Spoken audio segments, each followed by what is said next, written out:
Really quickly, I just wanted to preface by saying that there will be a listening following this presentation for the tracks that I'll be discussing. This is technically separate from my presentation just due to time, so if you need to head out before then, I totally understand. But there will also be a reception in the lobby following the listening if you'd like to munch, chat, and mingle.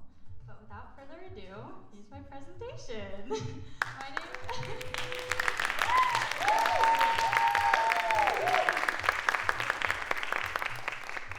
My name is Gabriella Johnson, but most of you know me as Bri. I've been a songwriter just about as long as I can remember, but as of 2022, I decided that I needed to take music production seriously if I was ever going to do something with all of those songs. I spent my time here at CNU studying music production, working with artists on campus and fellow creative studies majors on a cappella projects, some indie, some rock, even some live ensemble recordings. However, most recently I've turned my attention to what I originally intended to learn all these skills for. And I've begun the process of recording, mixing, and mastering my own music for an EP that I'd like to put out. From a strictly technical standpoint, it wasn't too difficult to apply everything that I've been learning as a producer and a recording engineer for my own project. But if we're speaking creatively, it has definitely taken some time to figure out what I wanted my sound to be. I grew up liking more live genres, so I was raised on some incredible female artists, especially like Joni Mitchell, Sarah McLachlan, and Alanis Morissette. I surprised myself a bit when I noticed some of my music actually going in more of an electronic direction, but it actually ended up really benefiting me for the purposes of this project. But don't worry, I'll get into that in a moment. Really quickly, I'd like to cover some terminology that will be used throughout the course of the presentation for those of you who are a bit less familiar with music production. So first is DAW, that stands for Digital Audio Workstation. This is software that's used to record, edit, mix, and produce audio. Next is Pro Tools. This is an industry standard DAW used widely for professional recording, editing, and mixing. This is the DAW that we use in the CNU studio. Analog, for the purposes of this, analog means audio processing using physical hardware like tape or outboard gear, often associated with character and warmth and saturation for the sound. Next is saturation. So this is subtle distortion that adds harmonics. It makes sounds feel a lot fuller, warm, and colored. Next, we've got EQ. So this is adjusting specific frequency ranges to shape a sound, boosting or cutting highs, mids, and lows. Pretty simple. I think these might be a little bit more familiar. Next is compression. This is reducing the dynamic range by lowering loud parts and or raising quiet parts to create a more controlled sound. Limiting is a type of compression with a strict ceiling that prevents audio from exceeding a set level. This is really important for mastering because you have to have sound at a certain level to put it on streaming platforms. Otherwise, it gets compressed by the platforms, but I will get into that. Next is transients. When I talk about a transient, I mean the initial sharp attack of a sound that defines its punch and quality. This mostly refers to like drum hits, but it can also refer to like the attack for a strum of a guitar. Next is mud. Mud is the buildup of low-end frequencies, or low-mid frequencies, in like the 200 to 500 hertz range. And this makes a mix sound very muddy, cloudy, boxy, and it just reduces overall definition of the sound. All right, so the majority of the process for producing is exactly what you would think it is. You write the song, you determine the arrangement and the instrumentation, you record acoustic instruments into a session, add electronic elements, track the vocals. Then you mix the track, balance your instruments and your vocals, bounce the mix. So that's everything, right? Wrong. That's not a complete track. What is mastering? One of the most important steps in producing music with intention to release that music is called mastering. This is the one skill that up until now I was completely unfamiliar with as a producer, but it's an incredibly relevant skill to learn and have as an independent artist. Mastering is the fine-tuning stage where one balances frequencies to ensure consistent playback for broadcasting and otherwise streaming. The process primarily uses equalization, compression, and limiting. In simpler terms, while mixing consists of making each individual element of a song sound good within the arrangement, mastering takes the completed track and makes final adjustments that help the whole thing sound full, balanced, and cohesive. But cohesive is a key word here. Because mastering is also important in the creation or collection of a body of work like an EP or an album. Mastering has historically had to do with consistency among tracks in an album, using similar settings to keep equal levels of loudness, bass balance, and smooth flow from one track into the beginning of the next track. That was a lot more important in the age of physical media. However, in an era of singles and smaller projects that are released to streaming platforms, we can look at mastering with the goal of simply making the track sound good. A mastering engineer not only thinks technically, but also artistically. Mastering extends into the realm of emotion, taking into account the feelings that an artist is attempting to convey musically, translating that into a more refined track that has depth and character. Mastering must preserve artistic intent while simultaneously polishing the track to ready it for playback. Now that we have a basic understanding of what mastering is, let's get into the elements of mastering that I've decided to focus on. If you're within or around my age group and my generation, when I say producer or mixing engineer, you're probably thinking of somebody behind a desk with headphones staring at digital recordings of a track. The same would now probably be true if I were to mention a mastering engineer. To older generations, I'm sorry, you may picture somebody behind a physical mixing desk controlling all sorts of sliders and knobs, but these distinctions are what we call digital mixing versus analog mixing, either using a digital audio workstation to manipulate the audio or using physical equipment to balance and manipulate that audio. There are also other options when it comes to mastering. But there are benefits and drawbacks to each of these methods that I'll be focusing on, as well as differences in the processed audio, all of which I'll get into shortly. I decided to try both processes in an attempt to determine the best method for an artist and producer in my position. Before I get into the tracks, I would like to give you an overview of analog versus digital mastering. Analog mastering has the same goal of digital, but with a different process. The track is run through the physical equipment of a mastering rack, an interface, a preamp, equalizer, compressor, limiter, and a converter. Some of the pros of analog mastering include tactile workflow and intense ear training. Analog mastering relies on your ear and your intuition. Rather than relying on presets or other digital prompts, the engineer is forced to listen and adjust with a great deal of attention and intention. Yes, it takes a lot more time, but the ear training alone that is done through this process is invaluable for an engineer. Next, we have unique warmth and harmonic saturation. Tube saturation is what occurs with the use of analog equipment. Vacuum tubes distort the signal by adding even harmonics, which result in a warmer sound. This is called a nonlinear response.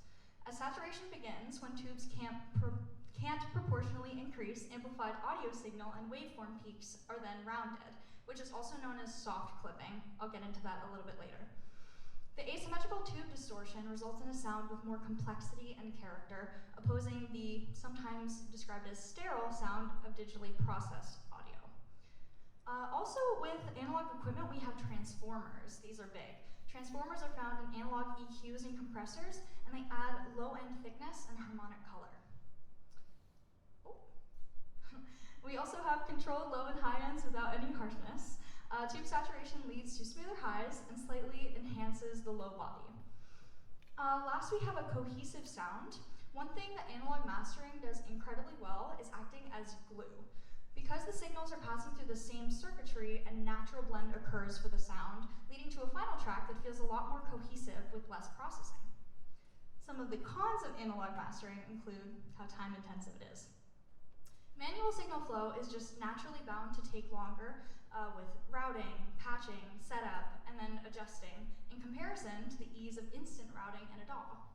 Additionally, I would not consider analog mastering beginner friendly because it requires so much ear training already and attention to detail, all without any digital assistance like program presets or a visual display that's giving you a starting point for these adjustments. Next, we also have the potential for noise and hum. Analog systems introduce certain levels of hisses and hums because equipment is just bound to have electrical noise. Also, this is the biggie, it's expensive. This is a really big one for somebody in my position. It's the biggest con in my book. The cost of just one piece of equipment in a mastering rack is typically just as, if not more expensive, than an entire mastering plugin like Ozone 11, and the subscription to the DAW, and all your other plugins. Maintaining equipment adds additional ongoing costs that also have to be considered. Real equipment is eventually going to need repairs or other service. You're also limited by equipment availability. This was another issue that I ran into with my project. An engineer is not always going to have access to a complete mastering rack. This is related to cost, as your ability to purchase equipment is very limited by these high prices, leading to a smaller selection of equipment that you have on hand. For this project, I was very limited by availability. We don't have an analog limiter or a converter in the CNU studio, so I had to use a digital mastering plugin to limit my tracks and ensure proper levels for streaming services. Last is recall. Recreating the exact same mix/master is virtually impossible. You can get close, but it's unlikely that you can ever perfectly replicate it. Now we have digital mastering. This is done with a digital audio workstation, or DAW, as I went over, like Pro Tools. Using a mastering plugin, an engineer can take a stereo recording of the mixed track and use the program to balance and refine. Some of the pros include that it is cost effective. Compared to analog gear, mastering plugins are significantly cheaper and they don't require maintenance. The lower price also means that budget-wise, an engineer can usually afford to have a wider selection of options on hand. It's time efficient. Automation, program presets, and instant routing, as well as the ability to quickly compare and revise, all lead to a faster, more streamlined workflow, especially compared to analog workflow, which I can tell you from personal experience takes a good while. Next, you have visual spectral monitoring that offers more ease and room to learn for beginners. Spectrum analyzers, meters, readers, and scopes all offer real-time data about the signal that an engineer can then use to make these adjustments. This can help to catch things that may be missed if you're purely relying on your ear and your intuition.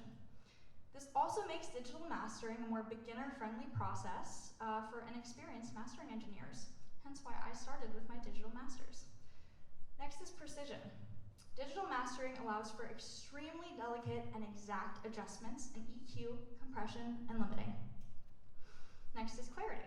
There's no inherent hiss, hum, or otherwise circuit noise with digital processing because there's no physical components that are present to introduce this generated electrical noise. Also, digital processing has a linear response, leading to a sound that is clean and transparent without any unintentionally added color or distortion. Last is recall. Perfect recall is a huge plus. Sessions can be saved and reopened just as they were left, with specific settings also saved within the plugins of this project file. But next we have the cons. There's a risk of overprocessing. It is, in fact, possible to overmaster. Overuse of plugins, unlimited tools, and the capability for precision can lead to excessive and unnecessary tweaking. You get that sterile sound that I talked about. The linear response of digital processing means that there is no natural or added warmth to the sound. There's no inherent harmonic distortion as there is with analog nonlinear distortion.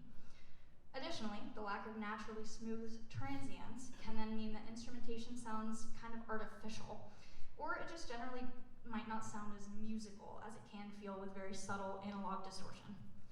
Next is lots of strain on CPU, another issue I ran into. Large sessions and plugins with heavy processing signals can cause a lot of issues with CPU and system limitations. Real-time processing requires abundant computational power. Last, there's no natural glue. The mix will not naturally sound as cohesive as an analog mix because there's no shared circuitry or natural saturation as with analog equipment and workflow. But that was a lot, so let's put it into simpler terms. Analog is great for producing unique tone and character, but it's expensive and it's time consuming. Digital is great for precise and efficient mix or master, but it also may lack character or be overprocessed. But let's get into the tracks. Now that we've covered the pros and cons of digital and analog mastering, let's get into what I did for this project. The 2 tracks of my own original music that I decided to record, mix, and master for this project are called Revisit and Faithful Servant. Revisit is the more electronic track that I mentioned earlier. Though the base of the track is acoustic guitar, and almost every other element is electronic in some way, from the synths to the percussive samples. The vocals have very heavy effects, and even the real saxophone instrumental is heavily reverbed to fit this kind of dreamy electronic atmosphere I was going for. I'd call it maybe alternative or 80s inspired indie dream pop. I included some pictures and videos here as proof of my efforts per Dr. DeFern's request. Yeah. Like behind the scenes. Aesthetics when I revisit Feel it in my chest, they're living, but I want it back, and I want it bad. Doesn't that sound awful before processing? Oh, God. You're gonna love the end though. Next, I have Faithful Servant, including pictures that Dr. DeFern did not want me to add. Faithful Servant is more along the lines of the type of music that I'm more comfortable with. It's entirely recorded with real instruments: acoustic guitar, electric guitar, drum kit, and bass. The vocals are left relatively simple in terms of processing, with very minimal dramatic effects applied. It fits more into the soft rock, indie rock genre with a live feel. I used this lovely Crane Song Siren, Falcon, and Insignia series equipment for my electric guitar, which imparted a really beautiful warmth to the sound. I was also lucky enough to have my friend Cadence Roberts on drums for the track, as you can see in this video.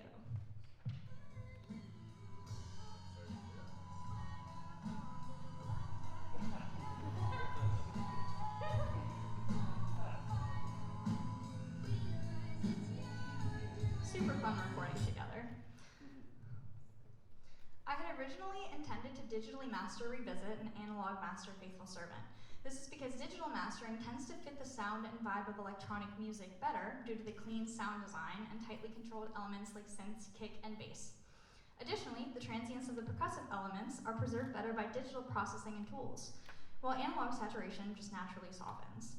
Analog mastering fits live genres like soft rock well because it enhances the natural warmth of the real instruments recorded, which already have very rich harmonic content. The natural warmth of the sound is reinforced by the subtle tube saturation. Based on all of this, I theorized that a digital master would be the better fit for Revisit, while an analog master would be the best fit for Faithful Servant. I ultimately decided that I would actually both digitally and analog master each track so that I could prove whether or not my theory held weight. Additionally, this experiment can help me to determine the best overall method that I could use for my entire EP. As part of mastering is project consistency, as I discussed earlier, so I should technically be choosing one method that I master all the tracks with. But let's dive into them. So first we're going to talk about Revisit. Just a quick overview of some stuff about this track. The artistic intent, this song is about being back in your hometown, having thoughts of reigniting an old flame. You don't necessarily want that person again or want to relive the experience, but you miss the feelings that came with being in it. The speaker feels really frustrated by these thoughts, feeling as though they have no control over the desires sparked simply by returning to the place where it all went down. Super artsy-fartsy, I know. I wanted the song to feel and sound like a late night drive because the idea for it came to me on a late night drive. I was driving home alone back from CNU my sophomore year, and I was stuck with these thoughts, and I wanted to convey those feelings of being trapped and forced to think about it all with nothing to distract me. I wanted a very dreamy, atmospheric sound to replicate the feeling of being lost in those thoughts late at night. For arrangement, we have acoustic guitar, that was me. We have saxophone thanks to my friend Julian Cruz, former creative studies major.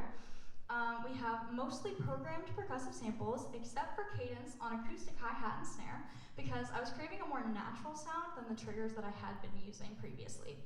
I used the Juno DS synth that we have in the studio. This was used for most of the melodic lines as well as the bass lines.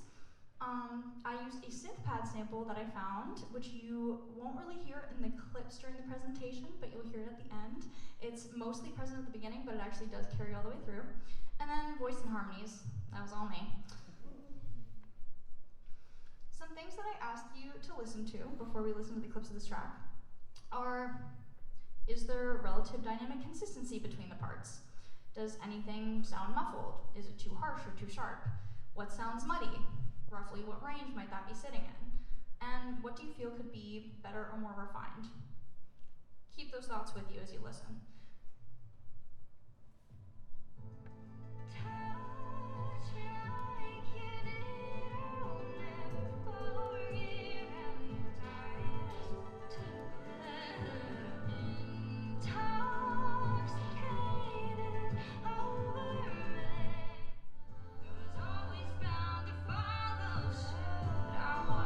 Phantoms doing things that never happened. Love was lost, but souls were merging.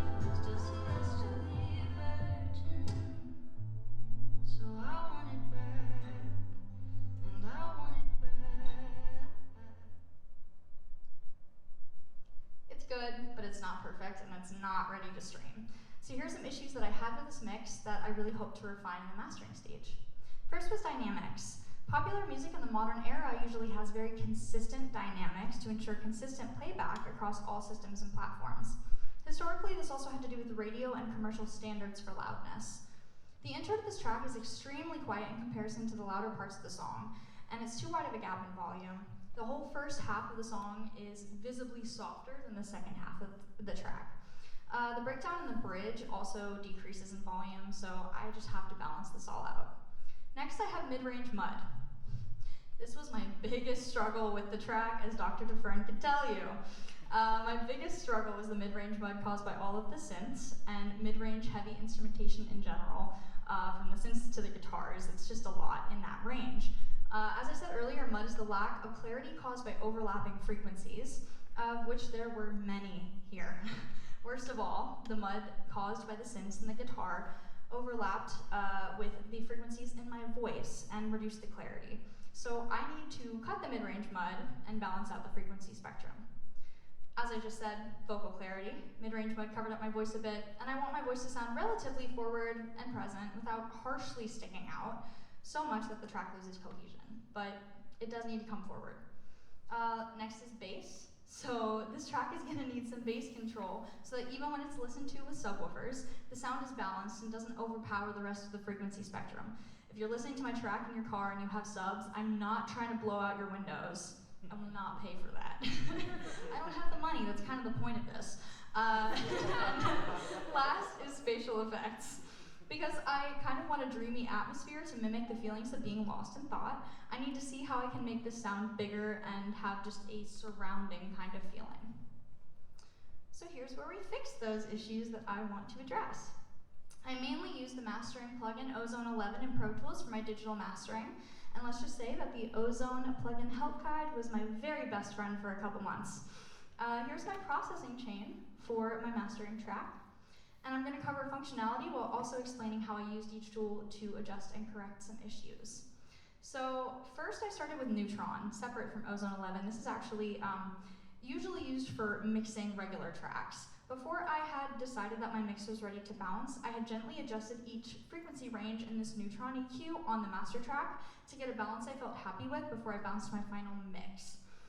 This just ensured that I was actually in good shape to move forward with my project. And as the first step of my mastering chain, I simply applied the preset that I created out of that mastering track EQ from my mix session. So super delicate, little bumps, nothing crazy. Here's where I get into Ozone. So I started with the imager. This controls the stereo width, which is how wide or narrow the mix feels. Stereo imaging is the manipulation of sounds within a space, where things like panning can change the perceived location or spatial placement of sounds in the stereo field. This is very important for creating an immersive environment. I widen the high mids around 3,237 Hertz to enhance my vocal presence, with slight boosts in other ranges for immersion. Bass was kept centered for tightness, while imaging mostly focused on vocals, synths, and guitar. Minimal adjustment was needed in the highs because I'd actually already done some imaging of the percussive highs in my mix. Next is my EQ. This booster cuts frequency ranges. I added gentle boosts that supported vocals, guitar, and high-end clarity with a slight cut below 200 Hertz just to reduce muddiness. Next is dynamic EQ, which is EQ that is only activated when a certain frequency gets too loud.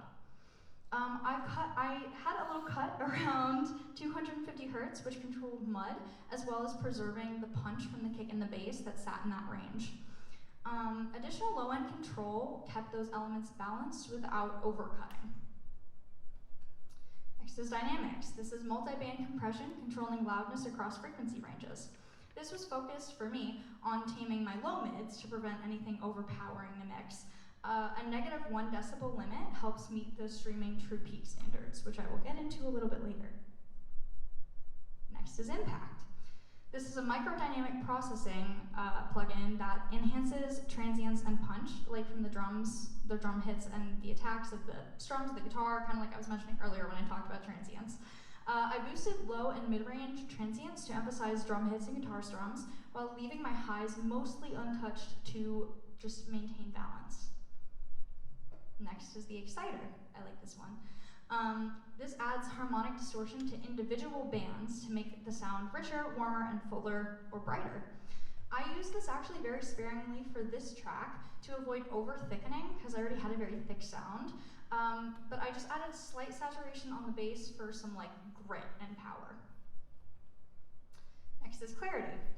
This boosts perceived detail and separation for certain frequency ranges in my mix. I applied this to my low mids to reduce muddiness and recover the lost presence. I like this one. This is the spectral shaper. This tames harsh frequencies dynamically and transparently for a certain range. I use this very lightly on my mids just to control very occasional vocal harshness. Then stabilizer. This balances tonal issues and harshness automatically in real time. I focused on the mid-range as a final smoothing step.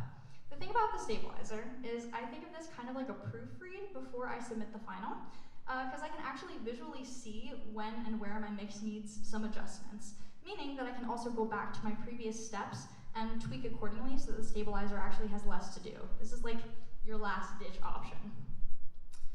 Then I have the master rebalance.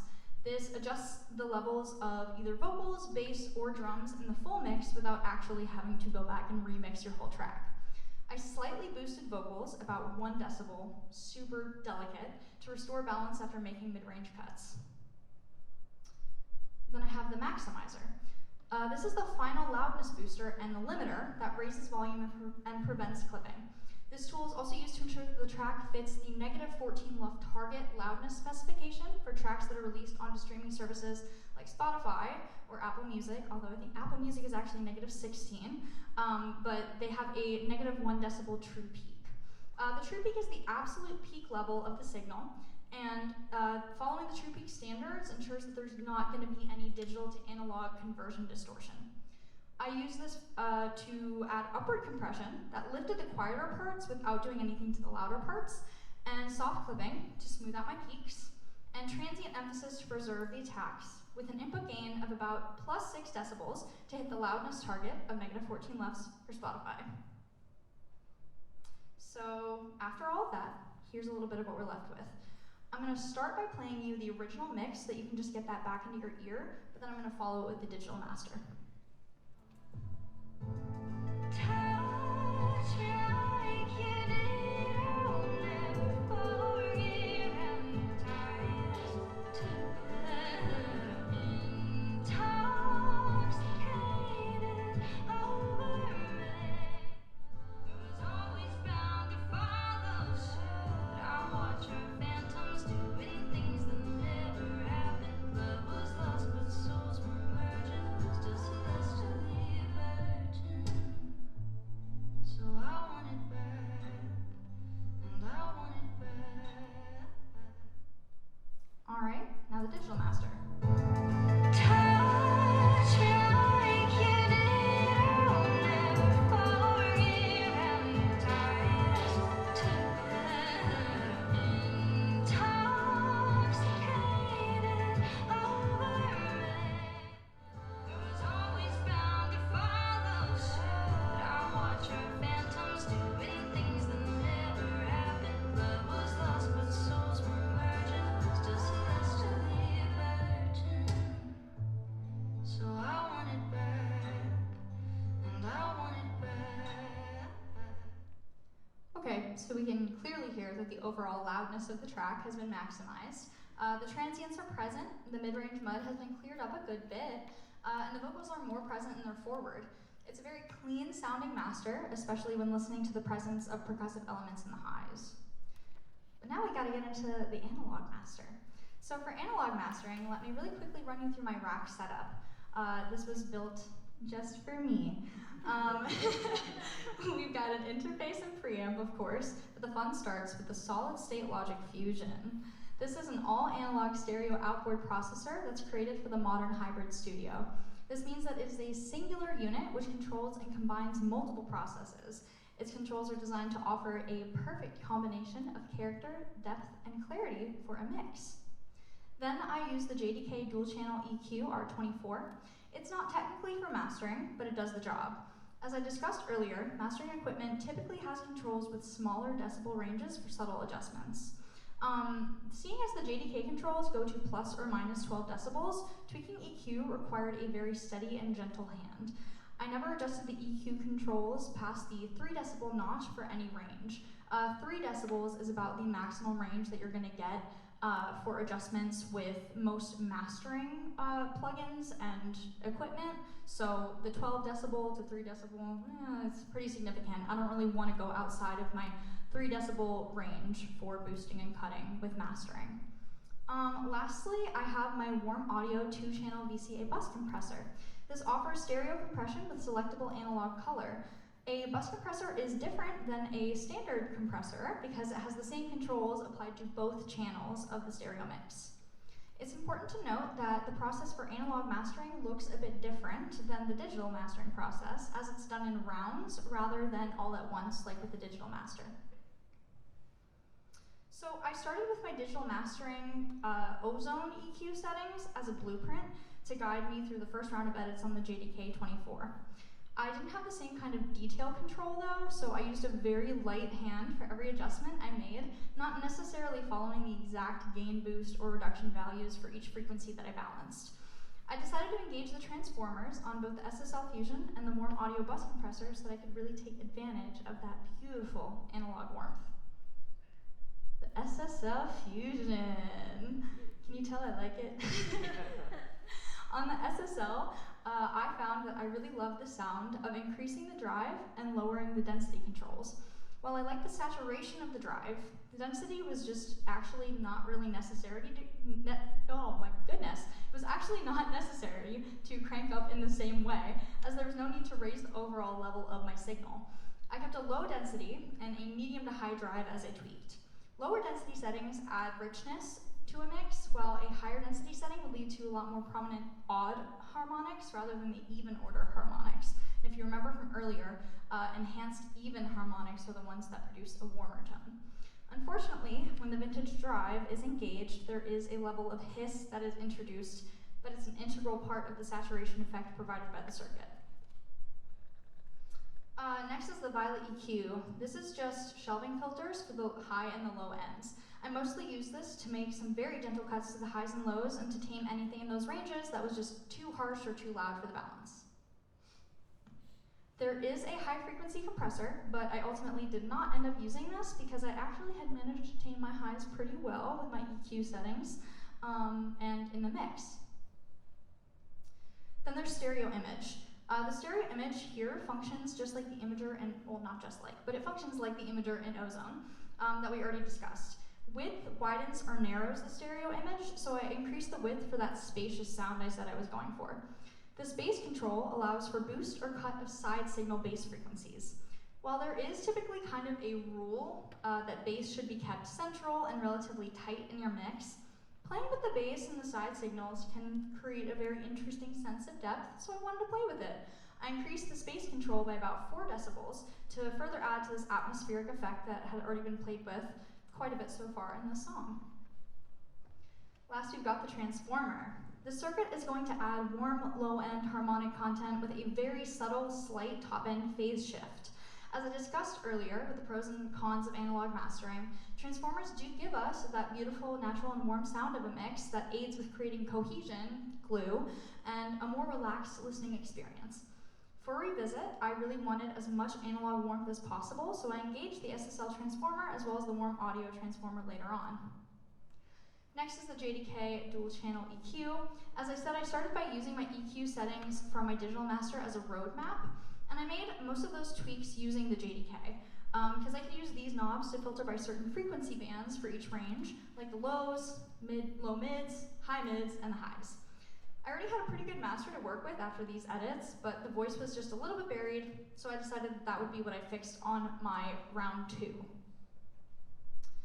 Last is the Warm Audio 2-channel VCA bus comp. I used this to compress my very heavy bass frequencies a bit, because they were a tad overpowering my mix at this point, an issue that was especially noticeable during the more stripped back vocal parts.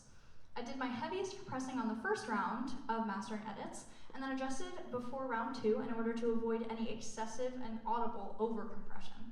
I engaged the transformers in this equipment as well, just to add some more depth and character. So as I said, it's a little bit different for analog mastering. After making my edits and recording the master played through the equipment, I repeated the process with the new track and just made very minor adjustments.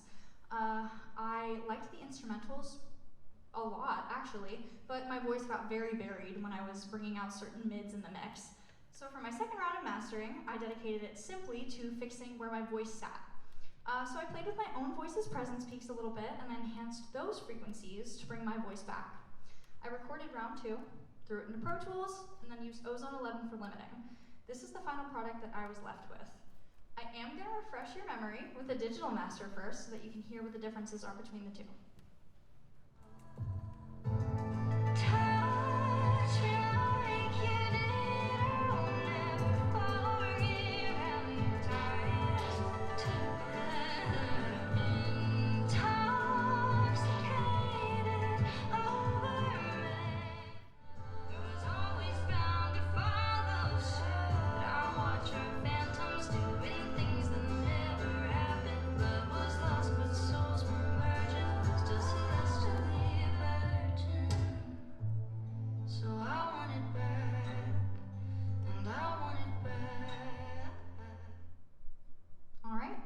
Now analog master.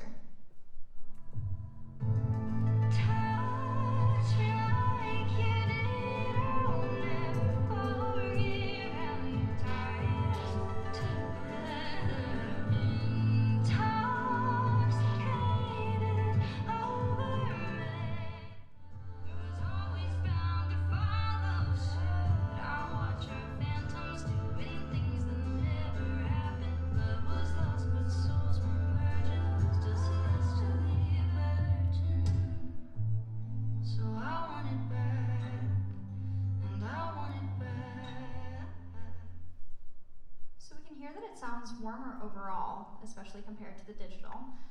There's way less transient emphasis here though. The blend of the overall sound is a lot more cohesive and smooth than the digital master, which prioritized cleanliness.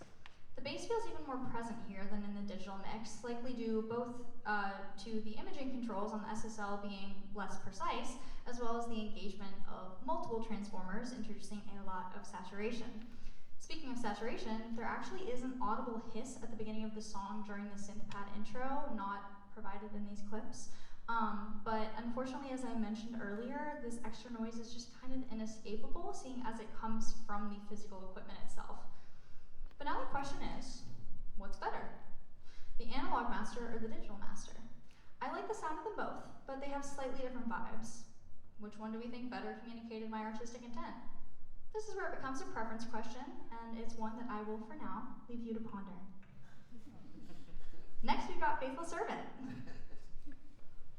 Ooh. Play. More cadence.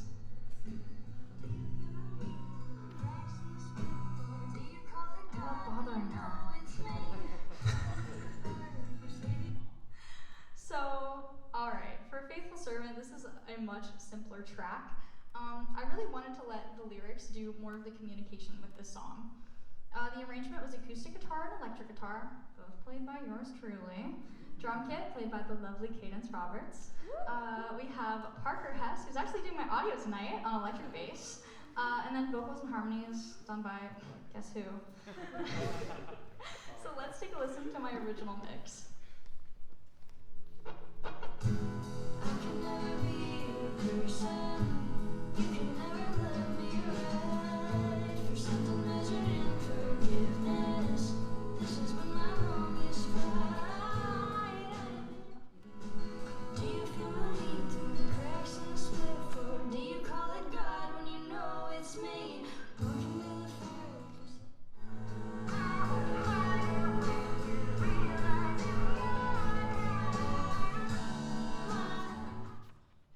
Alright, mixed struggles. This one's on me.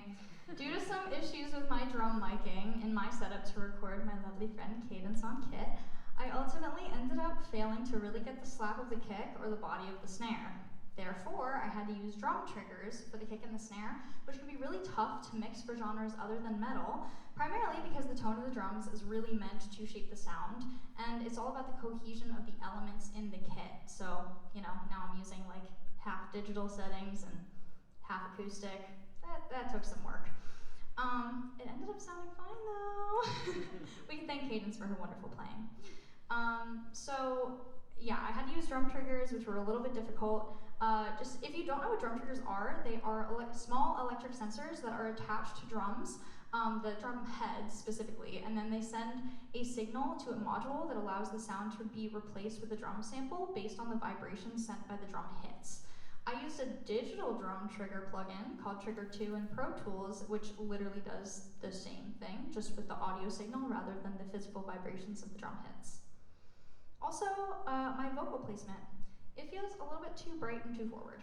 For this track, I'd used a microphone that had a much flatter frequency response than I had used to record the vocals of Revisit, and the result was a lot less warmth, which I really hope to get back by using the analog equipment. Additionally, I just need to figure out the right way to situate my voice in this mix. For the genre, forward makes a lot of sense, but it's still just a little bit much for my liking. And then last is thin texture. This is where I hope that imaging can just help to deepen and widen the sound of the mix, because it can feel a little bit thin without the bass being present until the end of the song. So let's get into the digital master. I want to talk about the refinements that I had to make through digital mastering, but I won't dive super deep into the ozone settings because we now have an idea of how each plugin works, so I don't want to bore you. First, we start with the equalizer. The highs just needed to be raised a little bit for spectral balance. Dynamic EQ.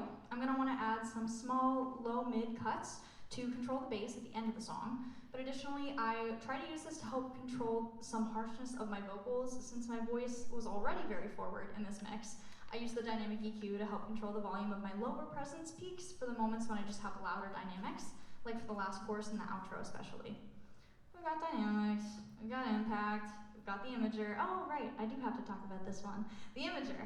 I added width to every band because I had a somewhat narrow mix originally. I instead want to have that feeling of live music. I think that music of this sort of genre needs to take up some space to really allow the listener to enjoy the richness of the instrumentation and those naturally occurring rich harmonics that I talked about earlier. Then we have the exciter.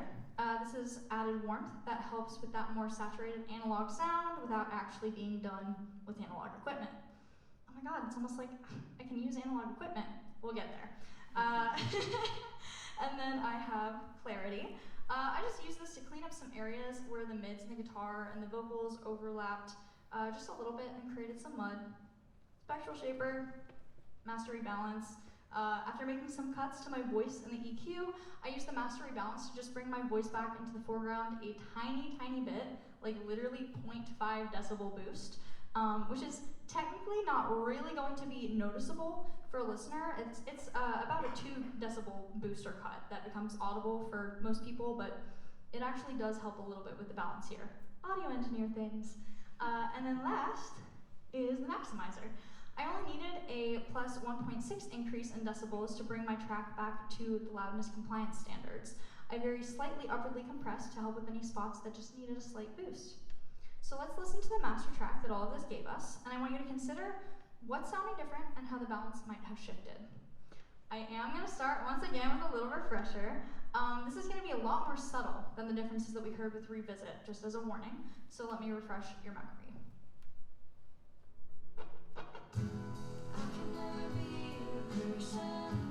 You can never let me ride for something measured in forgiveness. This has been my longest fight. Do you feel the heat through the cracks in the split floor? Do you call it God when you know it's me? Walking through the fire.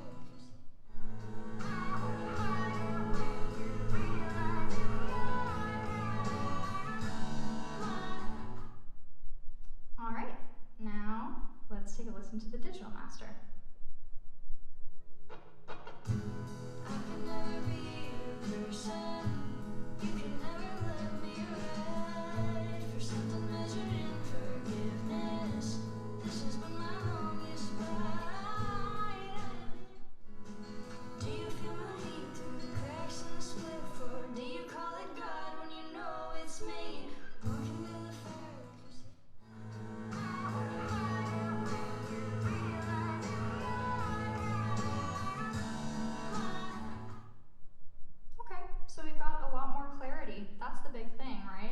just as we noticed with Revisit. I'm gonna get into the analog master, because that's more interesting here. For the analog master, I actually tried something new. Rather than just tweaking my analog master to fit the track, I used the same settings that I used for Revisit. Now you're probably wondering, why the hell would you do that, Bri? They're completely different songs, you're not gonna get a good master. And to that I would say thank you, because that's exactly what I said to my professor when he suggested the idea.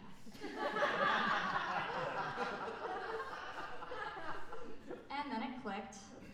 One of the most important reasons for mastering is establishing a certain balance and consistency across all tracks on a project like an EP, like my EP. So, when mastering tracks for a larger project, the flow from track to track should feel like it makes sense and sounds seamless. Consider some of your favorite songs from the 60s. The Beatles often had tracks that continued from one song into the next. Now imagine that when the next song on the track list plays, despite having the exact same instrumental intro as the outro of the last track, the bass has now been totally boosted, the voice or the guitar is sitting way more forward or back in the mix, and the volume is a lot louder than the first track. Rather than sitting there and asking yourself if this is the same song that you've been listening to because now it's been 10 minutes and you never actually heard the song change, but you know it's just going on a little too long, you instead would immediately know that there's been a jump from one track to the next. It's not seamless. But mastering is what makes songs like the Beatles songs, which continued in that fashion, so seamless, because mastering is audio magic. The only problem is, it's true. The settings that worked extremely well for the analog master of Revisit are not going to aid the balance of this track in the same way, mostly because these tracks had very different starting point issues as well, with different fixes. I digress. Let's take a listen to the Faithful Servant clips with the same analog settings as Revisit. I will refresh your memory one last time with the digital master first. I can never be your person. You can never let me ride for something measured in forgiveness. This has been my longest ride. Do you feel my heat through the cracks in the split floor? Do you call it God when you know it's me? Walking to the fire.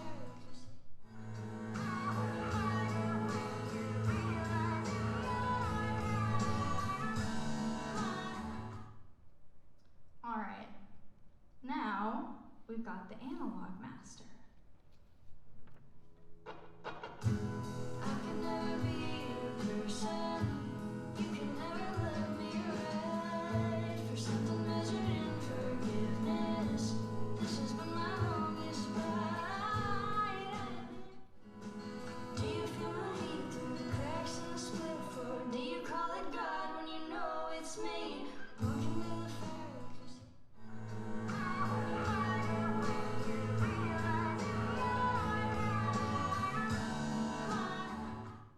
Okay, yeah, it's not great, but why? Well, for starters, I told you that my big issue with this track was the vocals being too forward in the mix. But what did I do on round 2 of edits for Revisit? Oh yeah, I brought out my voice. If we think of this like an experiment, my voice is the control. I am the one singing on both tracks, so the way that my voice is brought forward with EQ is of course going to be relatively the same with very similar EQ settings. Unfortunately, sharing this setting brought out my voice too much for my liking. I'm hearing a lot of the harsher high frequencies that kind of mess with the blend of the voice and the instrumentals, and there are some audible clicks and mouth sounds that were brought forward as well. Additionally, I basically eliminated the bass entirely. I had to control the bass and Revisit, as there was a lot of it because of those synths, but I didn't even have bass in Faithful Servant until the last chorus and outro. So now I have not only gotten rid of the only bass frequencies that existed throughout the song, but I've also cut out the thing that's giving the song its oomph at the end. Now I've got to say, I do really like the warmth the analog mastering has given the song. The transformers as well as the natural tube saturation have warmed up my voice a bit, and I can tell that once it's pushed back in the mix a bit and the spectral balance is corrected, I'm really going to like how the equipment has saturated my voice. As I said earlier, the saturation that occurs when analog mastering is used is typically going to work really well for this genre because it enhances natural harmonic richness of acoustic instruments like guitar. this balance for the analog master, how could I fix it? The hybrid solution! It all comes to this. So, this brings us to the hybrid approach. The most practical approach for mastering for the modern audio engineer is going to be a combination of both analog and digital mastering. If I make the adjustments for the more precise details with digital mastering, I'm more likely to get the results I want, also in less time. But then I can run my track through analog equipment with transformers on in order to add that warmth and that saturation that really glues the song together and helps tame any harshness or sterility that's caused by the processing of the digital master.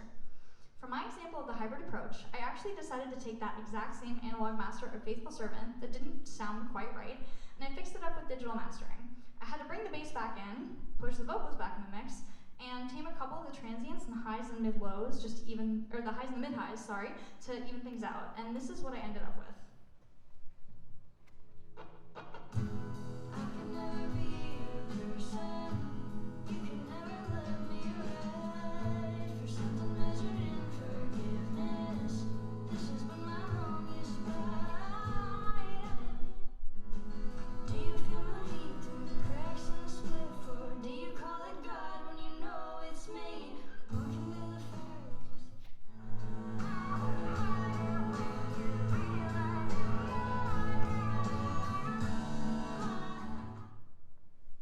Okay, now my voice has that analog warmth, but it isn't so far forward. The bass is brought back, and the overall balance is more even.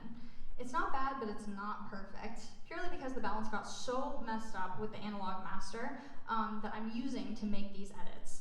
But what this tells me is that if I were to redo the analog master completely, and also fix it up with more precise details in ozone, then I could theoretically get the most optimal master. Alright, so which masters did you like best for each option? Did you prefer one of each? Think about it a little bit. Just to recap, we can put this all into simpler terms to discuss. Here are some of the elements of each option that I spent some time thinking about. So for the revisit digital versus analog masters, the digital master was a lot more streamlined in terms of the process and the workflow, which obviously I'm going to enjoy. It's less time. It's indie artist friendly due to cost and experience needed. The clean sound also works for electronic genre as well. This adds a lot of clarity, which could be perceived though as great or maybe too harsh, depending on what your own preferences are. For analog, the voice is warmer and it sounds very glued to the mix. Even the harmonies sound as though they blend better in the analog master. Everything is warmer, setting a slightly different tone for the song. Bass is more present even without subwoofers, but it's still pretty controlled by the compression. That gooey warmth makes the song feel more dynamically even, though it technically may not be more even than the digital master. Having an analog master also forced me to develop my ear, whether I wanted it to or not, and think very intentionally about each edit and adjustment that I made. So my answer for the better master? It depends on personal preference, honestly. I think they both sound good, but they communicate slightly different vibes between the clarity of the digital and the warmth of the analog. The version that I'll be sharing after the presentation is the digital master, but I'm actually considering trying a hybrid master where I run this digital master through the analog equipment with transformers on for warmth before I release to the streaming platforms. Now for Faithful Servant. We've got 3 options here. So for digital, once again, this is a lot more streamlined. It's a quicker method. Having the exciter provided controlled band saturation that I really liked having for that ability to manipulate the distortion more precisely. I don't love the clarity of my voice though. It still seems to stick out too much from the instrumentals. It just doesn't have that cohesion I like. For analog, the warmth works really well for this genre. It enhances the existing harmonic content of the instrumentals, so yay, my theory was right. The problem was purely that the settings for Revisit just did not work well for this track. And then with the hybrid, we get the best of both worlds. So the analog saturation was gluing my voice to the mix like I wanted. The ease of digital adjustments made it a lot easier to fix a poorly done master, and it balanced the frequency spectrum back out. So what's my choice for a better master? I wonder. It's gonna be hybrid. It's gonna be my best bet for this track. The version that I'll be sharing after the presentation is the digital master, But I also want to run this one back through the equipment for saturation, and I'll be trying a different approach towards EQ on the bass. All right. I promise we're getting to the end. I know it's been long. Thank you for being patient with me and learning about things that are unfamiliar to you. So essentially, the hybrid solution is going to be the most practical approach for the average audio engineer. Digitally mastering and then running that back through equipment for tube warmth is the best way to get a master track that is both detailed as well as cohesive in terms of sound quality. Digital is going to be the overall better choice for independent artists on a budget. You have to consider cost, right? That's a big thing, especially with tariffs. Analog equipment is especially expensive if you want to invest in a full rack. You can get a mastering plugin like Ozone 11 or 12, standard versions, for about $200, whereas a mastering processor like the SSL Fusion is over $2,000. Yes, you get a better, more professional sound with the analog mastering, but this is simply not in your average independent broke college student artist's budget. Personally, I know that I will likely be relying on digital mastering for the next few years after I leave CNU. I was fortunate enough to have access to analog equipment in the studio while I've been here, but moving forward, I know that my budget will really only allow for digital processing for a while. Equipment is expensive, and I want it, but money. However, once I am able to start building my own mastering rack, I really would like hybrid mastering to become my standard for mastering. Analog mastering has its pros, and it's a wonderful skill to have if you ever plan to work in a bigger studio. I'm absolutely glad that I started learning how to analog master for this project because it's a skill I really want to have in my toolbox and hopefully practice again someday. But let me tie up one remaining loose end. If you're wondering why I didn't share the hybrid masters that I told you I still intend to try for both songs, I have a very simple answer for that, and it is time. Simply put, completing 5 masters, though I technically have a 6th that I did not include here, takes a lot of time that I just didn't have. However, all of this serves a research purpose. It serves as research, practice, and a base for me to work off of as I attempt to master moving forward. I've learned so much about these processes, and I can't wait to further experiment with them.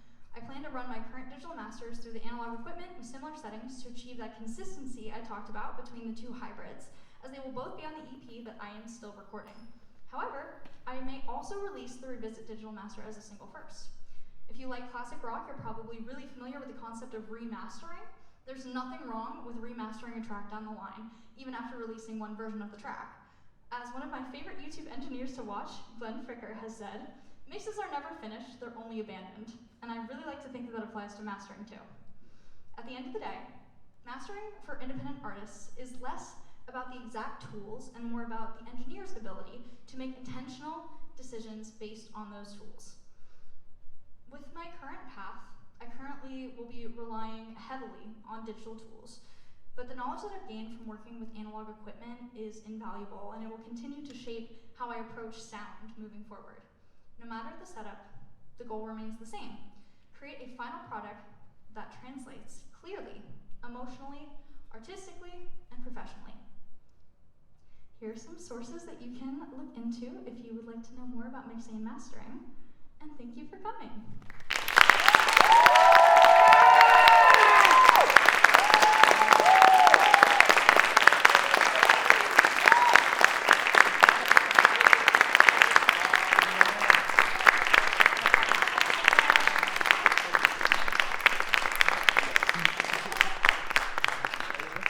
Also, do you have any questions? Also, can we have house lights up a little bit? Alright, I was going to ask you later, but I'll ask you now. Alright, so the remastering that's being done on the classic rock stuff, I assume that's all digital remastering. Not necessarily. Analog?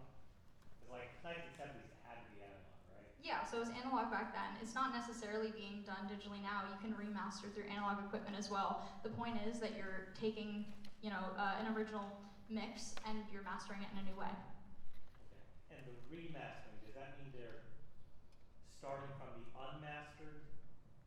Yeah, they're starting from a mix. And then, okay, got it. Typically, Okay, yes. thanks.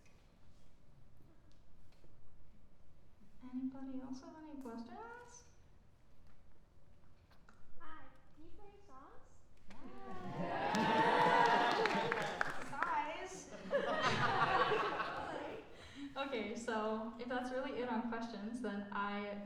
like to now play you my songs.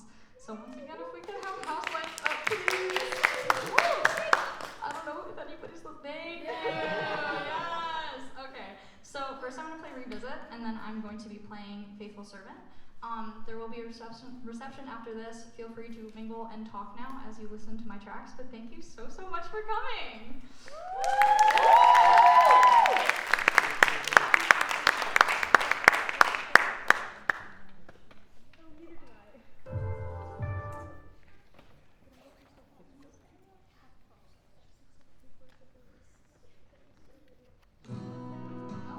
That's the wrong one. Still the wrong one. There we go. Thank you.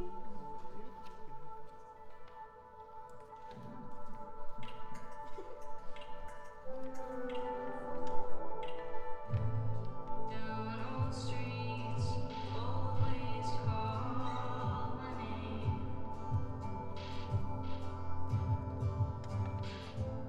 Familiarity,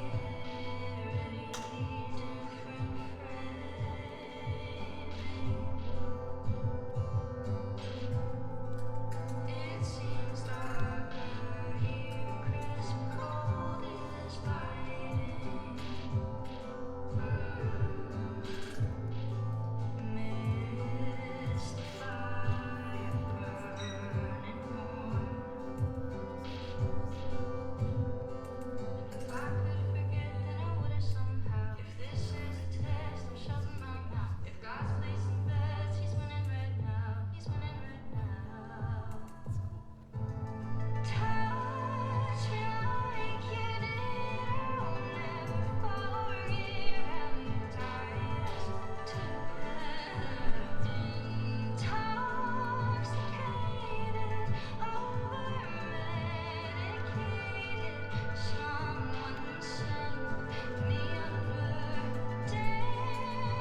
Faithful Servant, which is a lot shorter. Thank you for bearing with me on my 6-minute long song. I love long songs.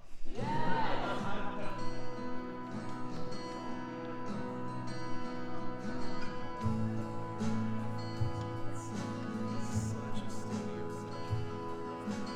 I don't wanna be another wounded soldier, clinging to the grease as my blood runs cold. Looking to the side and I'm begging for the tap out of someone else to save another tainted soul.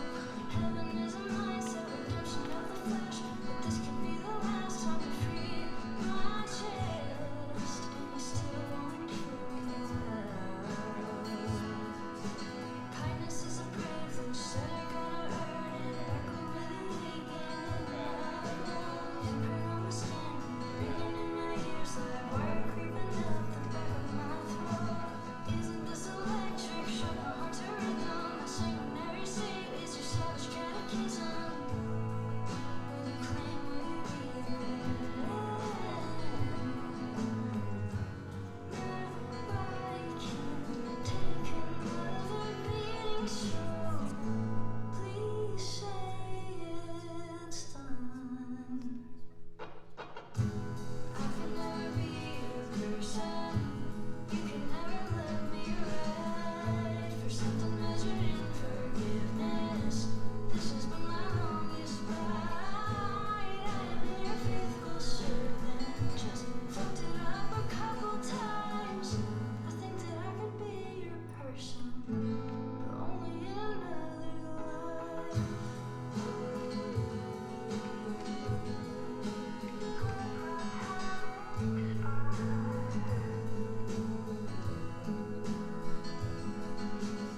Everything I asked for, pain with my life, sacrifice a smile, love and love at the same time. Try to get the body, bleeding through your sorrows, slipping into peace, held between your thighs.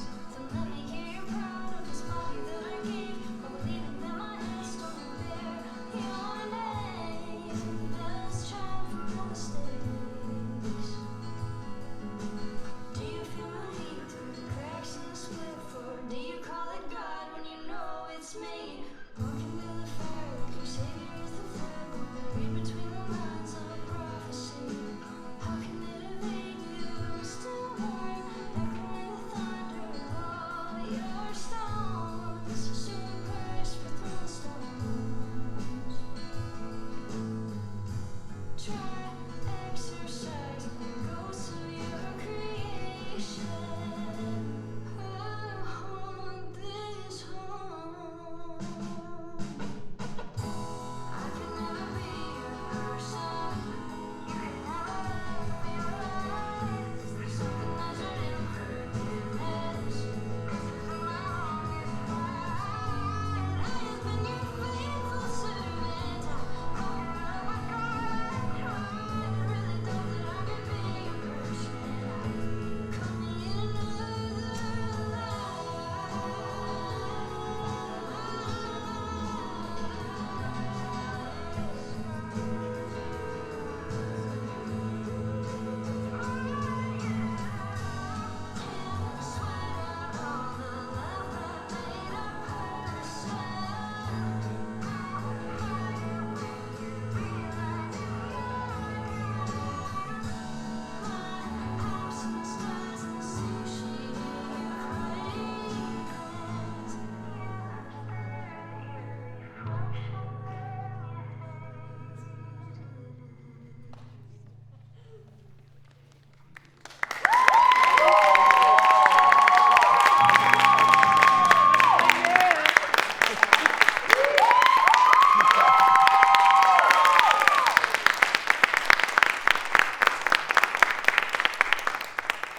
Thank you so much for coming and staying and listening and enjoying.